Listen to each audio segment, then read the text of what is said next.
brought all this on and created this feminist monster that always lived inside of me, and now it's here, and I'm not stopping. And she's gonna stomp on everyone to yeah. make sure her mission is heard. Yes.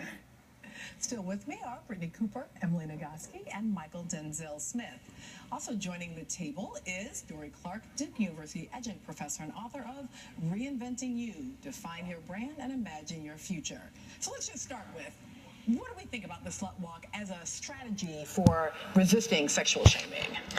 So I think that it comes out of a good moment, right, which is pushing back against the police for victim blaming women in Toronto in 2011. However, I've always been ambivalent about the reclamation of the term slut. I just don't know, particularly if you're not a white woman, that you can do it. I don't know that women of color, particularly black women, who have very complicated histories around sexuality, can then put on a t-shirt and say slut and get the same effect as our white counterparts who do that.